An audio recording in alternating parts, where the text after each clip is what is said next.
정보가 있는 시사 토크쇼 장윤선의 팟짱.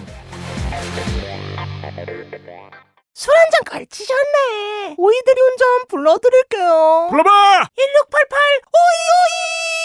1688-5252 불러주세요. 1688-5252 대리운전. 1688-5252 불러주세요. 1688-5252 대리운전. 처음 이용하시면 만원 상품권 드려요. 1688-5252 안녕하세요. 장윤선입니다. 오늘은 6월 1일 월요일입니다. 장윤선의 팟짱 장윤선이 다시 돌아왔습니다. 지난 2달간 자리를 비워서 애청자 여러분들께 너무 죄송했었습니다. 2달간 몸 정말 잘 만들어 왔습니다. 이제는 아파서 쓰러지는 일 없도록 정말 몸 관리도 더 열심히 하도록 하겠습니다. 황교안 총리 후보자의 인사청문회가 임박했습니다. 어제 하루만 해도 황 후보자에 대해서 쏟아지는 의혹들이 거의 백화점 수준이었는데요. 오늘은 또 어떤 뉴스들이 쏟아질지 벌써부터 겁이 날 정도입니다. 박근혜 정부 총리 후보들이 워낙 형편없는 분들이라서 우리 국민들은 총리 그까짓 거 대충 뽑지 뭐 하든가 아니면 몇 달 하지도 못할 거 뭐 대충 뽑든가 말든가 이런 마음이 있는 것도 사실입니다. 그렇지만 그래도 눈 부릅뜨고 제대로 된 총리 후보인지 아닌지 검증할 의무는 우리 국민들에게 있음을 잊지 말아서는 안 될 것 같습니다. 오늘 팟짱은 모두 세 꼭지를 준비했습니다. 황교안 총리 후보 인사청문회 야당 간사를 맡은 우원식 새정치민주연합 의원을 만나겠습니다. 황 후보자 인사청문회 야당의 전략 그 핵심 내용을 미리 들여다보도록 하겠습니다. 황교안 후보자가 법무법인 태평양으로부터 받은 수임료가 당초 알려진 것보다 무려 1억 1,700만 원이 더 많다는 건데요. 관련해서 황 후보자의 인사청문위원이신 박원석 정의당 의원을 통해 자세한 내용 들어보도록 하겠습니다. 매주 월요일의 고정 코너죠. 종창브라더스의 종착역이 없는 종창토크 오늘도 이어가도록 하겠습니다. 오늘은 저 멀리 싱가포르에서 날아든 소식부터 챙겨보겠는데요. 중국군 부총참모장의 사드 배치 우려 표명부터 북한의 SLBM 발사 문제 그리고 미군의 탄저균 배달 사고까지 짚어보도록 하겠습니다. 팟짱 시작합니다.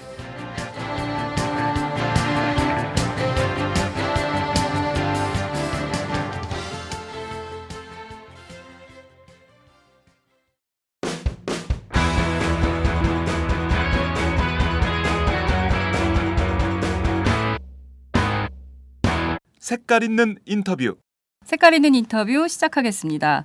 황교안 국무총리 후보자가 법무법인 태평양으로부터 받은 수임료가 당초 알려진 15억 9천만 원보다 무려 1억 1,700만 원이나 더 많은 17억 700만 원인 것으로 전해지고 있는데요. 황 후보자의 인사청문위원이신 박원석 정의당 의원을 연결해서 자세한 말씀 들어보도록 하겠습니다. 의원님 나와 계신가요? 네, 안녕하세요. 네, 오랜만에 뵙겠습니다. 네네. 네, 2달간 쉬었다 돌아온 장윤선입니다. 네, 건강하셔야 됩니다. 네, 고맙습니다. 자, 사안으로 바로 들어가도록 하겠습니다. 황 후보자가 법무법인 태평양으로부터 받은 수임료가 당초 알려진 것보다 무려 1억 정도가 더 많다는 걸로 분석이 됐다는데 네, 구체적으로 어떤 내용을 파악하신 겁니까? 이게 차익이 왜 이렇게 발생하냐면 네. 황교안 그 후보자가 법무부 장관으로 지명된 게 2013년 2월 13일입니다. 네. 당시에 이제 인사청문 요구안을 내면서 네. 2013년 1월분 코드까지만 자료를 제출했는데 이번에 국무총리 인사청문 동의안 자료로는 네. 2013년 2월 달에 태평양으로부터 추가로 지급받은 급여와 상여금을 제출했어요. 네. 그걸 보니까 이제 1억 1,700만 원이 더 많은 네. 총액을 기준으로 보면 17억 700만 원 정도로 확인이 됐고요. 네. 제가 이게 좀 이상해서 확인을 해보니까 네. 2월 달은 법무법인 태평양이 상여금을 지급하는 시기가 아닙니다. 법무법인 태평양은 황교안 그 후보의 그동안의 소득 네. 자료로도 그렇고 제가 다른 경로로도 확인을 해보니까 네. 1월, 4월, 7월, 10월 이렇게 분기별로 한 번씩만 아, 상여금을 지급을 하더라고요. 네. 그런데 그중에 1월 상여금은 이제 12월에 지급을 해놓고 아, 소득 신고상은 1월분으로 잡는 거죠. 네네. 그래서 이게 2월은 상여금이 지급되는 시기가 아닌데 보니까는 무려 뭐 9천만 원, 거의 1억 원 가까운 네. 9,662만 7천 원의 상여금을 받았습니다. 음. 그래서 이 돈의 성격이 과연 뭐냐? 네네. 여기에 대해서 의문을 갖지 않을 수 없고요. 네. 급여 같은 경우에도 네. 원래 한 달 정액급여가 3,603만 원 정도 되는데요. 네. 그보다 2월 달 같은 경우에는 이제 한 달을 전일을 근무한 게 아니기 때문에 네. 사실은 근무한 날수까지만 받으면 되거든요. 그렇죠. 근데 2월 13일 날 지명을 받아서 사실상 그 이후로는 로펌에서 일을 못 했는데 2월 18일까지 근무한 것으로 해서 그대를 지급받았더라고요. 네. 그래서 5일분에 해당하는 643만 원, 3만여 원을 더 받아서 이 돈의 그 성격들이 과연 뭘까? 저는 이게 사실상 법무부 장관에 대한 취임 축하금이냐, 아니면 로펌으로서 일종의 보험료를 낸 거냐, 이런 의문을 갖지 않을 수 없습니다. 네. 여기에 대해서 납득할 만한 해명이 필요합니다. 네.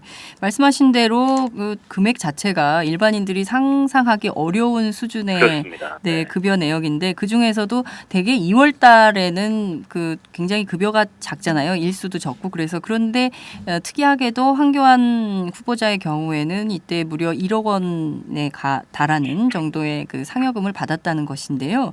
그런데 이제 역으로 보면 상여금도 급여에 포함이 되기 때문에 특별히 문제가 있다 이렇게 보긴 좀 어려운 측면도 있는 거 근데 이제 아닐까요? 앞서 제가 말씀드렸듯이 법무법인 태평양의 상여금이 지급되는 달이 아닙니다. 1월, 4월, 7월, 10월 네. 이렇게 분기별로 한 번씩만 지급이 되었고 그동안에 황교안 후보자의 그 소득신고 자료를 보면 딱 정확하게 1월, 4월, 7월, 10월에만 이른바 이제 인센티브가 지급이 됐다는 거죠. 네. 그러니까 2월에는 인센티브가 지급이 되지 않는 달이라는 겁니다.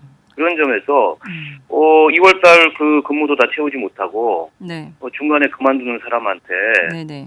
이런 그동안에 지급하지 않았던 상여금 그것도 뭐 960만 원이 아니고 9,600만 원에 네. 달하는 상여금을 지급했다는 거는 상식적으로 잘 납득이 안 되는 거거든요. 네.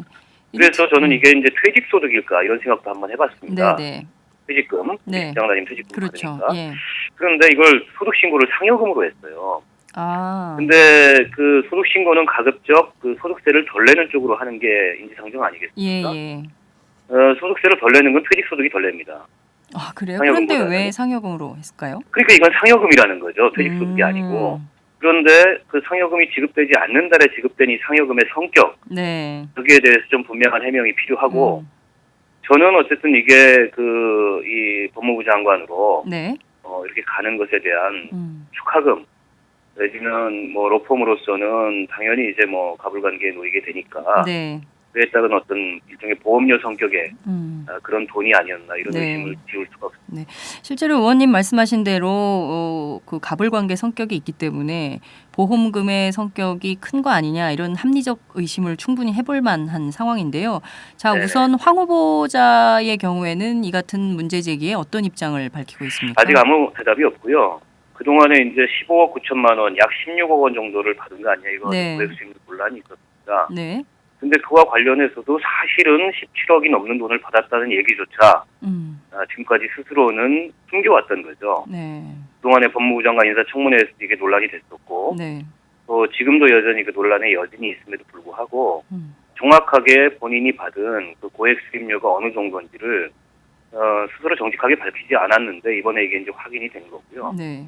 그동안에는 언론에서도 16억 원, 16억 원 이렇게 그 거론을 했었는데 16억 원이 아니고 17억 원이 넘는 사실은 이 1억 원 차이가 뭐 그렇게 큰 거냐 황 후보자 입장에서는 그렇게 얘기할 수도 있겠지만 보통 서민들은 평생을 모을 수 없는 돈이거든요. 그렇습니다. 그런 점에서 봤을 때 이 부분은 좀 새롭게 한번 검증이 돼야 될 부분이라고 생각합니다. 네.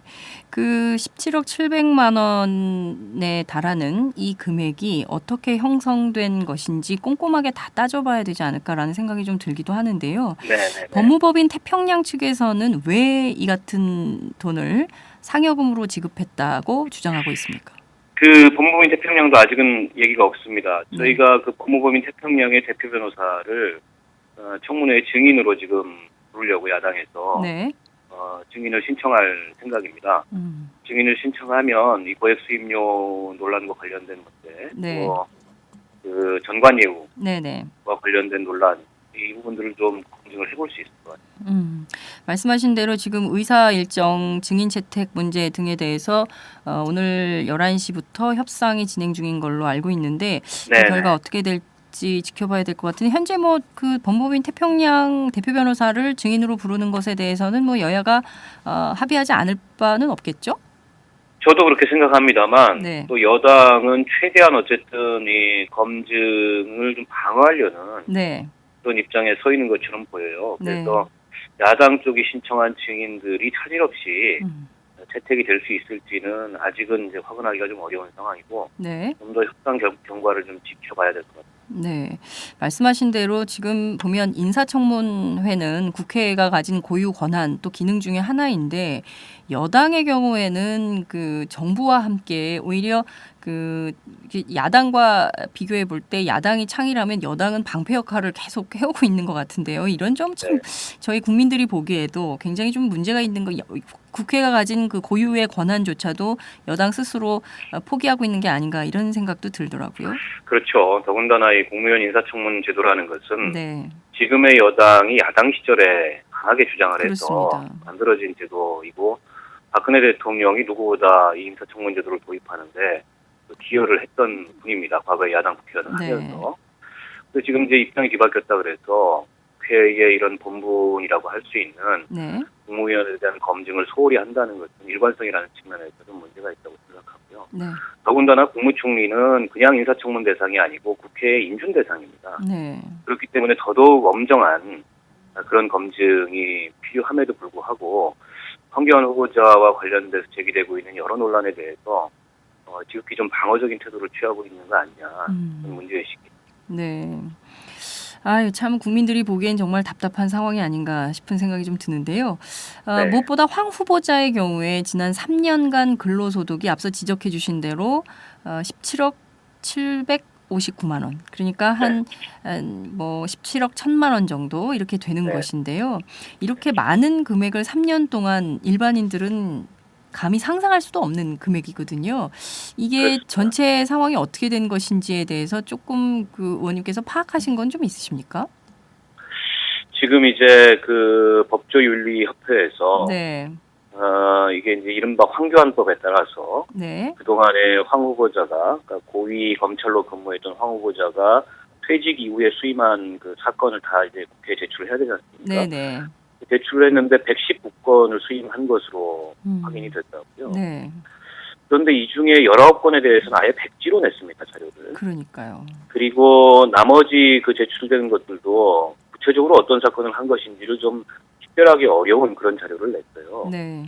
그래서 이거는 조금 더 자료를 충실하게 제출을 해야 되지 않나 싶고요.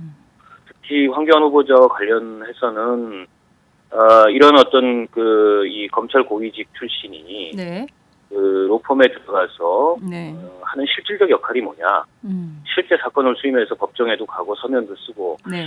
그렇기보다는 네. 이게 전관으로서 어떤 그 영향력을 미칠 수 있는 큰 사건들을 맡아서 사실상의 로비스트 역할을 하는 거 아니냐 이런 의문이 그동안에 있어왔던 것이 네, 사실이거든요. 네, 네. 그렇기 때문에 차제에 구체적으로 어떤 사건에서 어떤 역할을 한 것인지 네. 이런 것들이 좀 더 투명하게 네. 밝혀질 필요가 있다는 생각이 들고 네. 그래야 이 17억 원이 넘는 황교안 후보자의 상식적으로 좀 납득하기 어려운 그런 소득에 대해서도 충실한 좀 검증이 될 수 있지 않을까 이렇게 생각합니다. 네. 말씀하신 대로 총리 후보자가 뭐 예컨대 어떤 기업의 로비스트로 역할을 할 정도의 큰 금액을 받고 그런 역할을 실제로 했다라는 게 밝혀진다면 우리 국민들이 그런 분을 존경하는 총리로 모시긴 좀 어렵지 않을까라는 생각이 좀 들기도 합니다. 부적절하죠. 예. 그리고 의원님께서 좀 세부적으로 말씀을 좀 드려보자면 2012년인가요? 황교안 후보자가 수임했던 상속 회복 청구 사건 있지 않습니까? 네네. 당시에 이건희 삼성그룹 회장 측의 법률 대리인을 맡았을 가능성이 있다. 이렇게 폭로한 바 있는데요. 물론 황 후보자는 이에 대해서 사실이 아니다. 이렇게 총리실이 명백하게 밝혀서 보도자료를 냈습니다. 그렇지만 이 부분에 대해서는 좀 짚고 넘어가야 할 것 같은데요. 의원님께서는 이 부분은 어떻게 보십니까? 저는 이건 이제 뭐 폭로라기보다도 네. 의혹을 제기했고 해명을 요구한 거라고 말씀을 드리겠습니다. 네. 그 법조윤리협회에서 제출한 황 후보자의 119건 그 수임 기록을 보니까 네. 유독 이 사건이 눈에 띄더라고요. 나머지는 음. 대체로 형사 사건들이고 네네. 황 후보자가 검찰 출신으로서 그 공안 전문가이기 때문에 형사 사건을 수임하는 건 그다지 그렇게 뭐 특이한 일이 아닙니다. 근데 이 상속회복 청구라는 거는 민사 사건이거든요. 그리고 이 상속회복 청구에 필요한 그런 네. 전문성은 예를 들어서 뭐 기업 사건을 담당한다든지 아니면 뭐 M&A를 담당한다든지 이런 민사 사건의 전문가들이 대체로 이런 걸 맡습니다. 네. 그런데 이걸 2012년 3월 28일 날 수임을 했습니다. 물론 위임자가 누구인지 그리고 사건 번호가 무엇인지 이런 것들은 이제 삭제된 채로 자료가 왔기 때문에 네. 저희가 이걸 보고서 단정하고 확정할 수는 없었습니다. 그런데 이 시기를 보니까 네. 그 이건희 이맹희 두 형제 간의 상속회복 청구 사건이 제기된 것이 이 무렵입니다. 네. 2012년 그 2월 16일 날 네네. 그 소를 먼저 제기한 것은 이맹희 그 회장 측이고요. 거기에 이제 이건희 회장이 응소를 한 건데 네. 2012년 2월 16일 날 삼성 측이 변호인단을 선임했다는 그런 보도 자료를 냅니다. 거기에 보면 그 법무법인 태평양 네. 그리고 법무법인 세종 또 법무법인 원 네. 이렇게 세 군데에서 각각 두 사람씩의 그 민사 전문 변호사를 변호인으로 선임한 것으로 네. 그렇게 발표가 되고 3월 26일 날 네. 서울중앙지법에 변호인 선임계를 냅니다.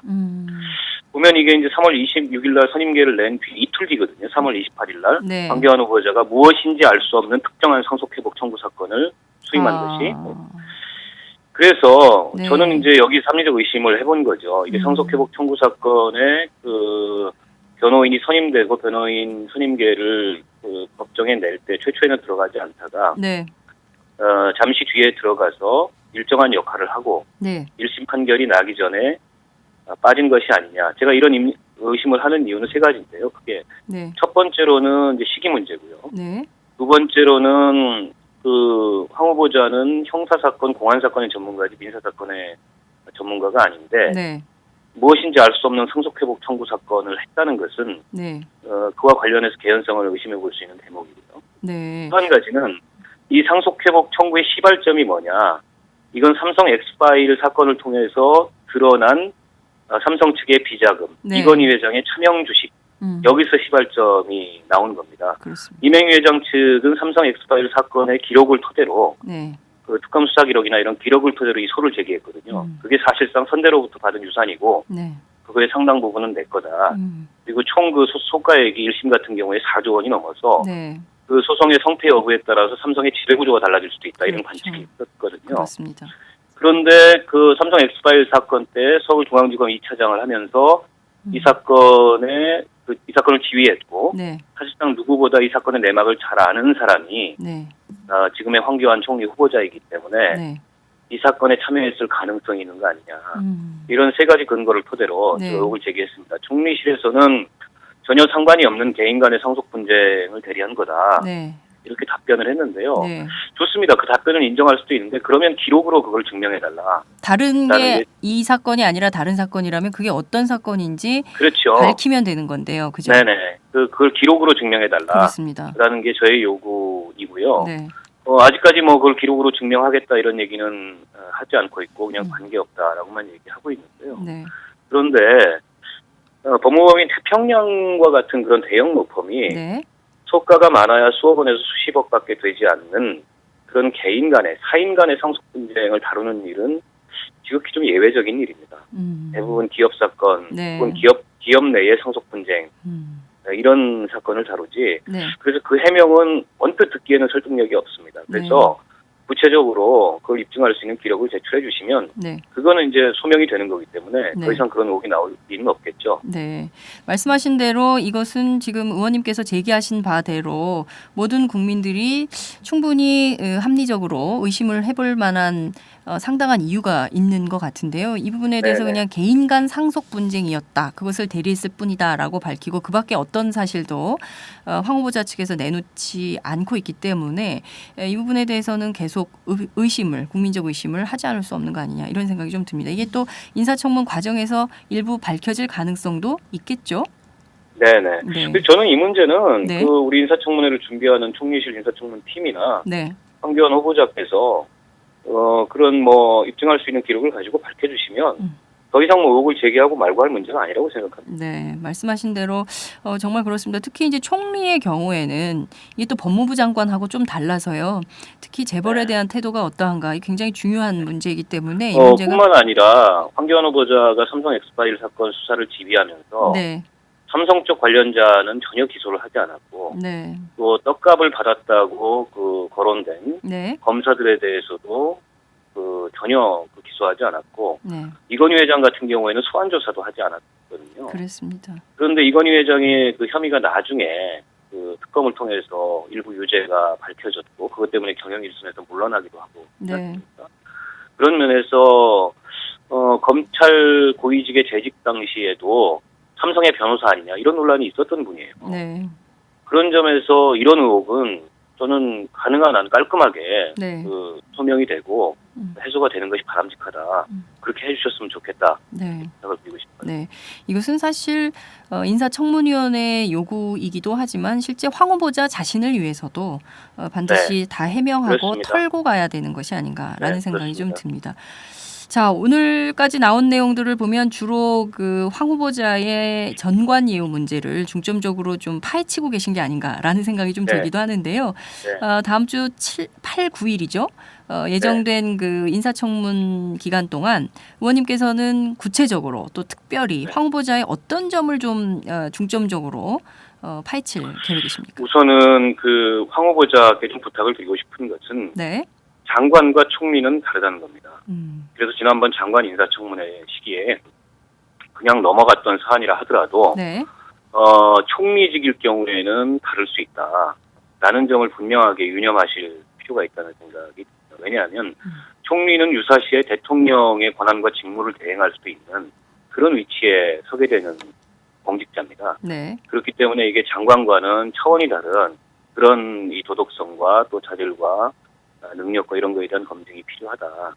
그러기 위해서는 일단 자료를 좀 충실히 제출을 하고 그리고 제기되는 의혹에 대해서 충실한 해명을 해야 된다 이 말씀을 드리고 싶고요. 네. 그동안의 청문회의 대표적인 적폐 중에 하나가 늑장 자료 제출, 부실 자료 제출, 또 제대로 된 해명이 아닌 그냥 뭉개고 넘어간 이런 거 아니었습니까? 네네. 평소에 법과 원칙을 강조하셨던 분이기 때문에 법과 원칙에 따라서 이런 부분 좀 제대로 해줬으면 좋겠다 말씀드리고 싶고요. 네. 일단 지금 이 전관 예우나 고액 수임료 논란 이외에도 우리 황교안 후보자의 예를 들면 뭐 종교 편향 문제, 네. 이념 편향 문제, 또 병역 면제와 관련된 의혹, 네. 그리고 자녀들에 대한 어떤 뭐 증여, 그리고 증여세 지각 납부 이런 여러 가지 의혹들이 지금 뭐 이렇게 한보따리가 제기되어 있는데 네. 그 어떤 것 하나 제대로 해명이 안 돼 있습니다. 예를 들어서 병역만 하더라도 네. 그 단마진이라는 두드러기 증세, 네. 사실은 잠을 못 잘 정도로 괴로운 그런 증세로 병역 면제를 받았는데 네. 그 다음 해에 바로 사실 1, 2차 합격을 했어요. 그러니까요. 그렇다면 그 시기에 뭐 불굴의 의지를 가진 분이라고 치더라도 네. 어떤 치료를 받아서 사시 합격까지 가능했는지 이런 진료 기록 같은 걸 좀 입증해야 되지 않겠습니까? 네. 그런 자료를 제대로 내고 있지 않아요. 하나도 안 내놓고 있는 거죠? 네네. 그런 네. 점에 대해서 법무부 장관 청문회에서는 네. 사실 대충 이거 그냥 지나온 측면이 있는 겁니다. 그런데 이번에는 결코 그렇게 대충 넘어갈 수 없는 네. 그런 문제라고 보고 지금 과거 법무부 장관 청문회에서 제대로 소명이 안 되고 혹은 제대로 검증이 안 됐던 부분은 아주 중점적으로 네. 검증해서 국민들에게 판단을 구하는 그런 전략으로 준비를 하려고 하고 있습니다. 알겠습니다. 아유, 의원님 할 일이 굉장히 많으십니다. 이거 지금 다 하나하나 따져서 물으면 과연 황 후보자가 국무총리로서 적합한 인물인가 아닌가에 대해서 최종 판단을 좀 하게 될 것 같은데요. 지금까지 황 후보자 드러난 황 후보자의 이 잘못된 점 이런 것들을 볼 때 의원님께서는 좀 어떤 입장이십니까? 저는 굉장히 회의적이고 부적합하다고 생각합니다. 네. 과거 그 총리 청문회의 그 인사 검증의 기준을 네. 보면은 고액 수임료 문제만 하더라도 안대희 후보자 같은 경우에는 그 하나로 사실은 총리 인사 청문회장에도 못 써보고 네. 자진 사퇴를 했거든요.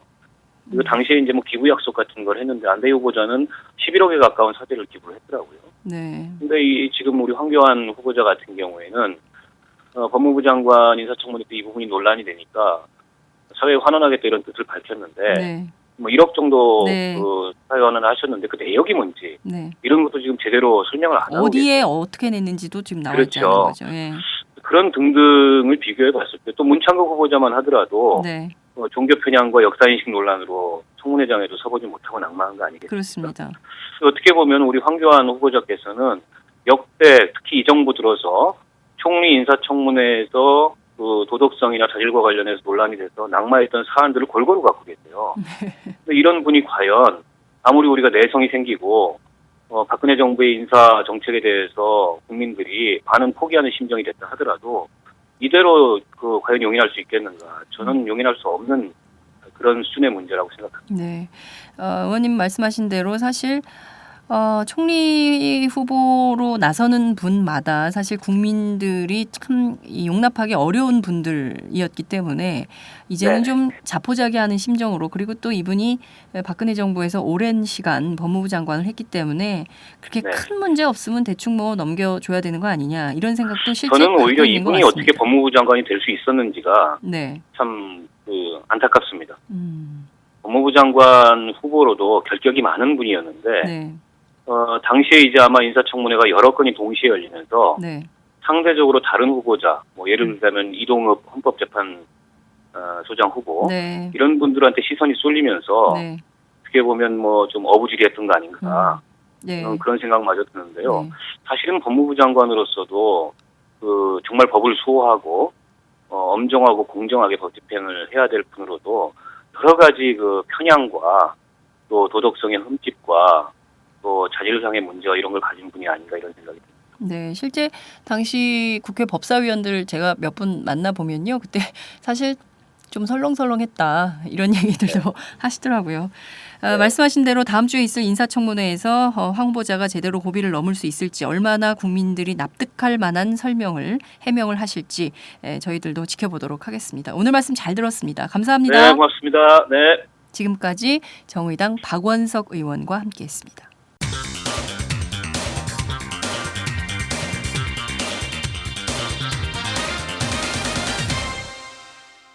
전혀 다른 뉴스. 전혀 다른 뉴스 시작하겠습니다. 박근혜 대통령은 오늘 청와대 수석비서관 회의를 열고 시행령 등 행정 입법에 대한 국회의 수정 또 변경 권한을 강화한 국회법 개정안을 받아들일 수 없다 이렇게 밝혀서 파문이 일고 있습니다. 관련해서 오마이뉴스 정치부 이경태 기자를 연결해서 자세한 말씀 들어보도록 하겠습니다. 이 기자 나와 계신가요? 네, 이경수입니다. 네, 오늘 아침 박근혜 대통령 청와대에서 수석 비서관 회의를 주재한 모양인데요. 국정은 결과적으로 마비 상태가 되고 정부는 무기력화하게 될 것이다. 이러면서 국회법 개정안 받아들일 수 없다. 이렇게 밝혔군요.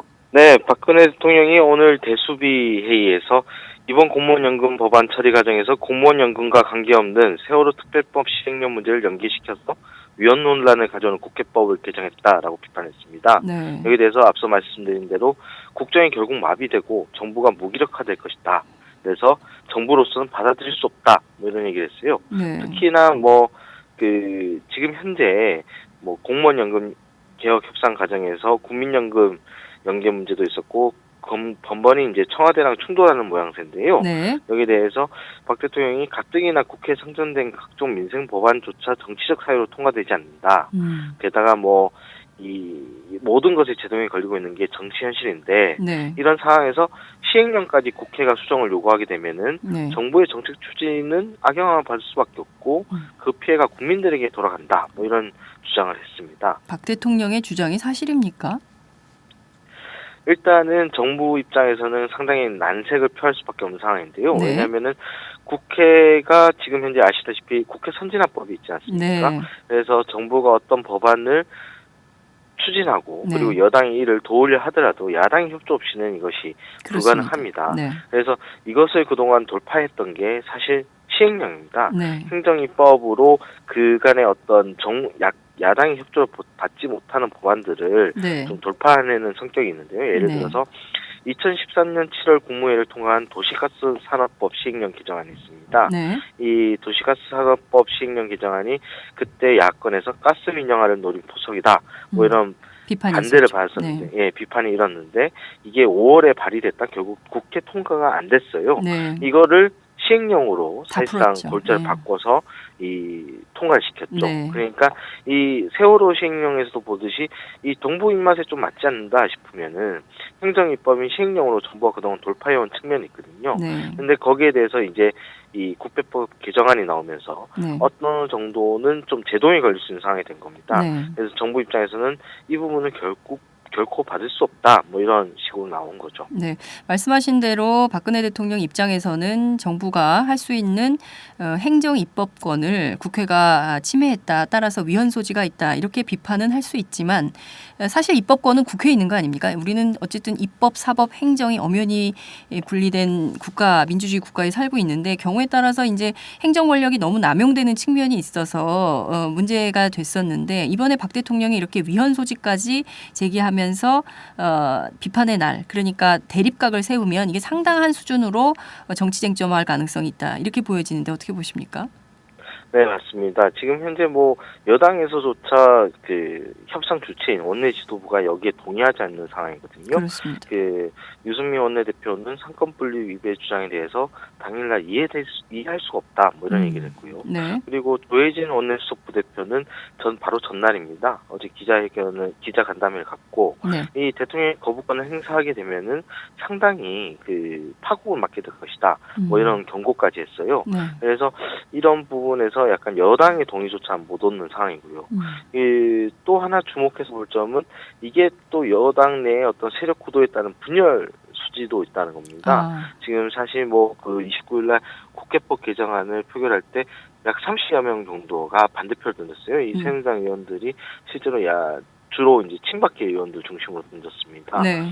여기에 대해서 친박계는 지금 현재 이 국회법 개정안에 대해서 마땅치 않게 생각하고 네. 지금 정무특보인 김재원 의원도 당시 의원총회에서 공개적으로 저지 발언에 나섰던 걸로 알고 있습니다. 네. 그리고 서창원 최고위원도 오늘 상당히 원내 지도부가 안이한 발상을 하고 있다라고 지적을 했고요.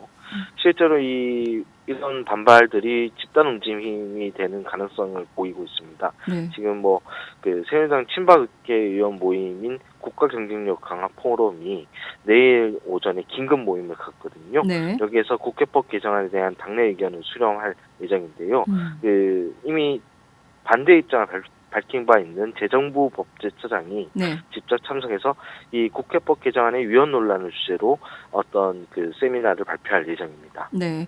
유승민 원내대표가 상당히 박근혜 대통령 혹은 박근혜 정부의 각을 세우고 가는 거 아니냐. 그래서 사실상 사라졌던 당청 갈등이 다시 또 재현하는 게 아니냐 이런 우려도 커지는 것 같은데요. 실제로 이렇게 점점 커지면 당청 갈등이 거세지면 결국에 그 손해는 좀 새누리당 내부로 또 퍼지는 게 아닌가 이런 생각도 드는데 그 점은 어떻게 보십니까?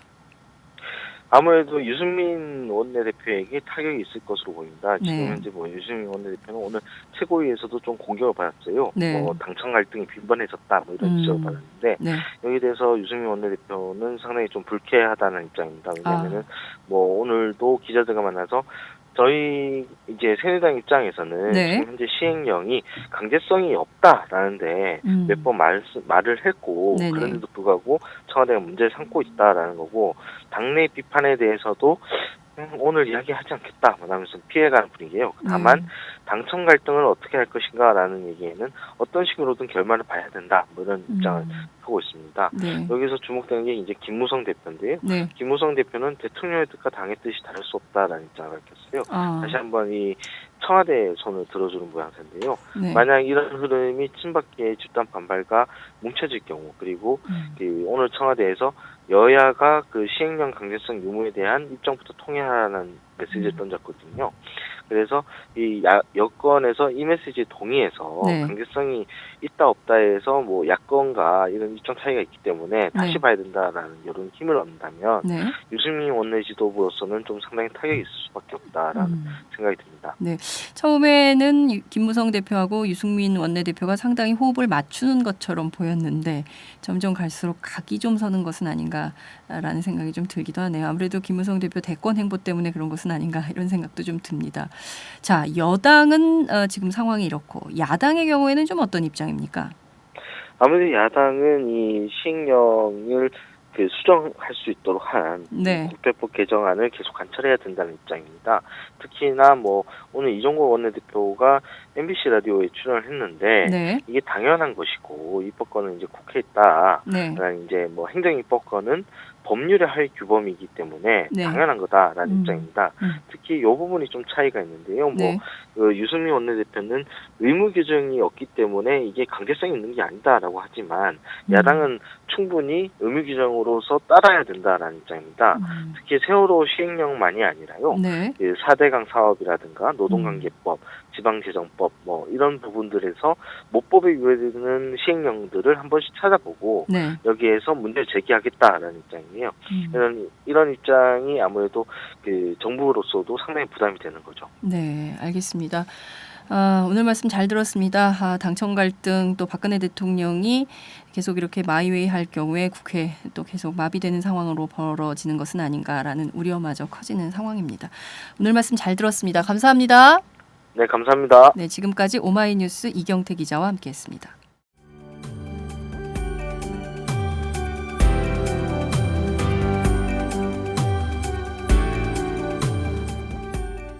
안녕하세요. 오마이뉴스 시민기자 김종술입니다. 직업기자들은 국회나 경찰서 같은 곳에 출입하는데요. 제 출입처는 금강입니다. 매일 차를 몰고 강으로 출근합니다. 그래서 물고기 떼죽음, 홍산성 붕괴, 큰비디기벌레와 같은 특종도 할 수 있었습니다. 혹시 하고 싶은 말이 있으신가요? 내 주변의 불합리에 분노하고 계신가요? 오마이뉴스에서는 모든 시민이 기자입니다. 저처럼 일개 시민도 세상에 말할 수 있습니다. 시민기자로 활동을 해주세요. 혹시 장윤선의 팟짱과 오마이뉴스를 공짜로 보기 민망하신가요? 매월 자발적 구독료를 내는 10만인 클럽에도 관심을 가져주세요.